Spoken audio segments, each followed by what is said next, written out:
बिस्मिल्लाहिर्रहमानिर्रहीम जी। डिस्ट्रिक्ट कसूर से जवाद अहमद धाड़ीवाल का आपको सलाम। इस वक्त हम तौसा से आगे ठट्ठा लगारी में मौजूद हैं। ये हमारे पीछे जो सारा एरिया आपको दिखाई नहीं दे रहा होगा, अभी थोड़ी देर बाद आपको दिखाएंगे। ये सारा मैदानी इलाका है, कोह सुलेमान के पहाड़ों का मैदानी इलाका है। जो तौसा शरीफ है वहाँ तक NGOs और फाउंडेशंस काम कर रही हैं, लेकिन ये जो लोग हैं और ये जो घर हैं, अभी तक यहाँ पे कोई इमदाद नहीं पहुँची। तो मेरी इल्तिजा है कि जो लोग आ रहे हैं, हम 3-4 दिन से इधर हैं, विज़िट कर रहे हैं, हो कुछ ऐसा रहा है कि जो लोग इमदाद लेके आते हैं वो बाय रोड आते हैं, उनके पास ट्रक या किसी भी सूरत में इमदाद होती है, वो रोड के ऊपर ही तकसीम करके चले जाते हैं। वही लोग दोबारा उनसे मुस्तफ़ीज़ हो जाते हैं, दूसरी बार भी जो पहले इमदाद ले चुके होते हैं।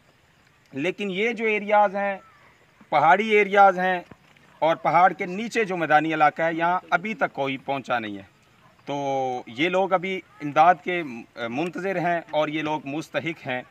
तो मेरी इल्तिजा है कि जो लोग आ रहे हैं वो अब तौसा को छोड़ के, तौसा क्लियर हो चुका है, तौसा को छोड़ के वो लोग इन मैदानी इलाकों में जहाँ अभी तक कोई नहीं गया, जहाँ पे कच्चे रास्ते हैं, वो कोशिश करें कि इधर कांटेक्ट कर लें इन लोगों से जो लोग इधर ऑलरेडी हैं, राब्ते करें। अगर राब्ते नहीं हैं तो मैं अपना नंबर मेंशन कर दूंगा। इधर जिन लोगों से हम मिले हैं वो आपको विज़िट करवाएं। इधर आप गाड़ी उधर खड़ी करके अपना सामान किसी महफूज जगह पे मुंतकिल करके इन लोगों की बस्तियों में विज़िट करें, ताकि जो मुस्तहिक हैं, जो मुंतज़िर हैं, आप सही मायनों में जो आपकी इमदाद है उन तक पहुँच सके। तो मैं फिर आपसे यही कहूँगा कि अगर आप आ जाते हैं आप लोग इमदाद लेके, तो फिर आप थोड़ा बहुत ज़हमत और करें और इन बस्तियों को विज़िट करें, ताकि ये जो बस्तियां हैं जो निशाने इबरत बनी हुई हैं, उनसे हम भी इबरत हासिल करें और जो मुस्तहिक हैं, जो मुंतज़िर हैं इन इमदाद के, और सही मायनों में इमदाद भी उन्हीं तक पहुँचे। जी।